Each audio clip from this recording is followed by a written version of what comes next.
Data API Builder is now generally available. Learn all about it and how easily you can get started with REST and GraphQL this week on Data Exposed.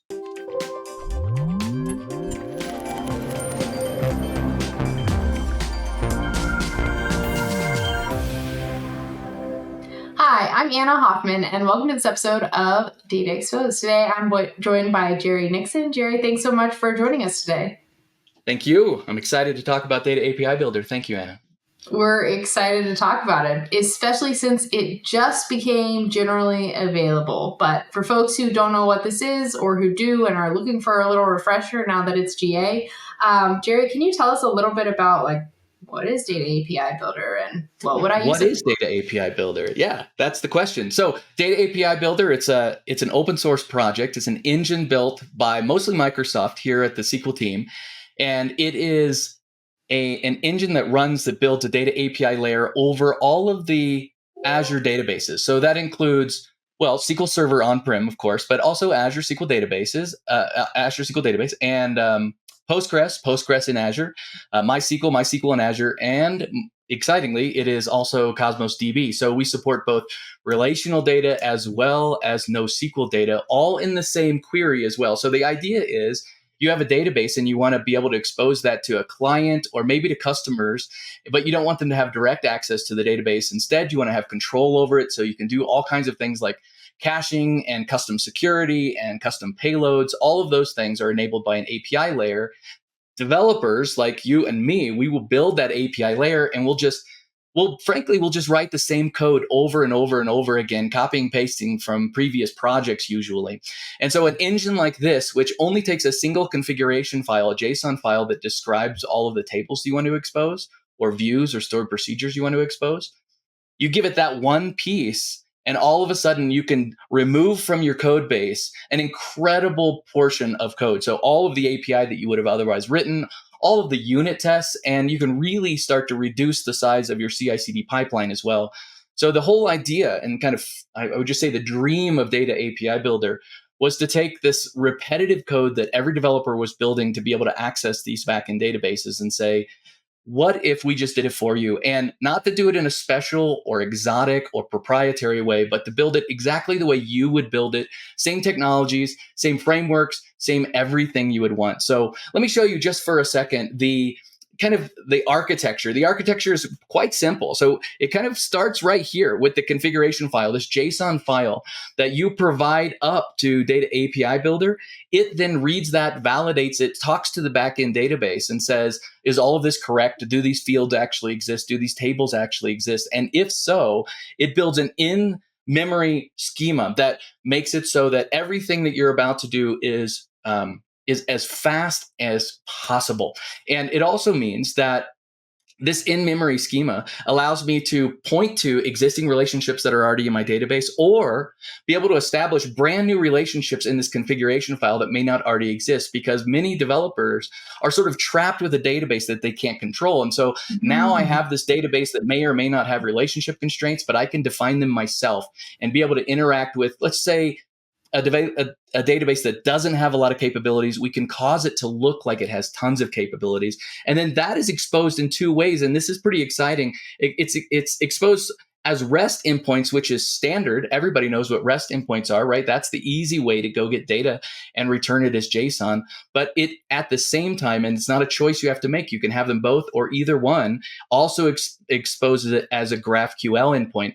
That makes it so that I can tailor the payload as well as I can do multiple operations inside a single SQL transaction. So for example, if I'm trying to insert, let's say, an invoice and all of its line items, well, if I were doing that with REST, I would first call the REST endpoint for invoice and then the REST endpoint for line items. But because GraphQL allows you to put things together, it allows me to basically pass all of that at once and know that if a single line item has some sort of failure in my database for any reason, the entire transaction rolls back as well. It also means that I can do select or queries where I can access that data and I can say, well, let me just show you, because it's really, really cool. Let me start by just showing you what the configuration file looks like. It's standard JSON, and it's not fancy. That's the best way to say it. It just really gets the job done. So we have three main sections. This first section here just says what my database is going to be. And so in this case, I'm using environment variables. So if I were putting this in a container, and everything inside DAB is container based. So we ship this out as a standard MCR container. And so I would read from my environment variable, whatever my connection string is. Then I say whether or not, it's production, whether or not it's development. And I can also put inside the runtime if I have specific security requirements for intra ID, or if I have my own JOT server and other kind of ways of doing it, including the way that we integrate natively with static web apps.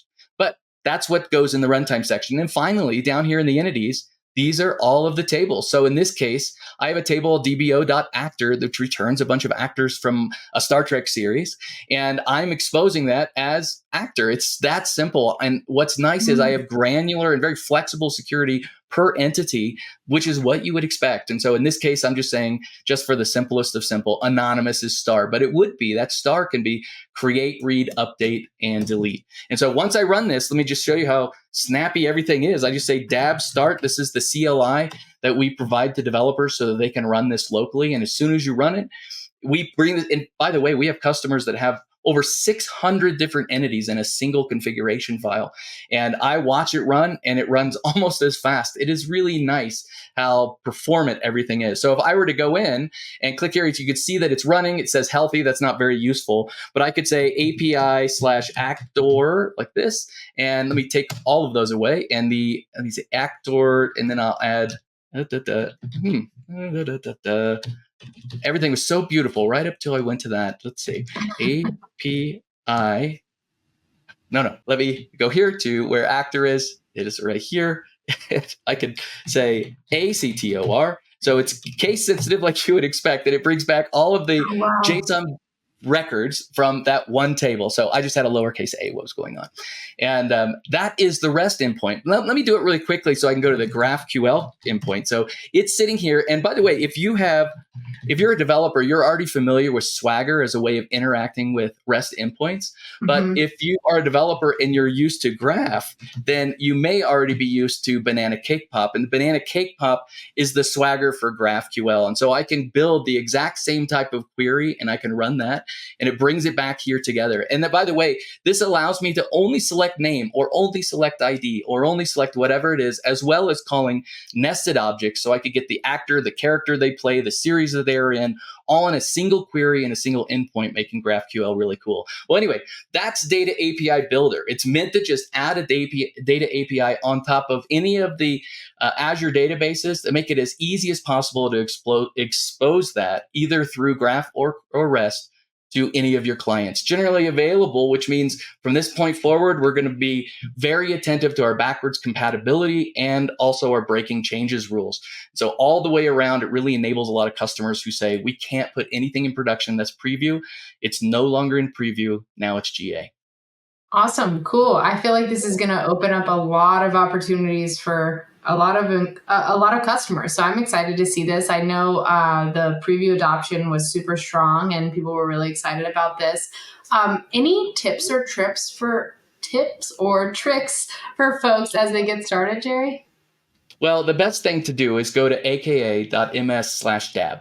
That will take you to our repository. And just to reiterate, we're open source, which means we have all of our issues in public. We have all of our discussions of our roadmap in public, as well as we accept pull requests from developers as well. So that's the best place to start. It's the best place to find it. Our CLI is just a .NET tool. Everything is beautiful. By the way, it's cross-platform, cross-language. Like there are no requirements that get pushed on the developer. We sort of meet them where they are with a standard data API. Awesome. Cool. Well, Jerry, thanks so much for coming on the show. I learned a lot. I think our viewers probably learned a lot as well. Viewers, if you like this episode, go ahead, give it a like, leave us a comment, let us know what you think. We'll put some links in the description for you to learn more, and we hope to see you next time on Data Exposed.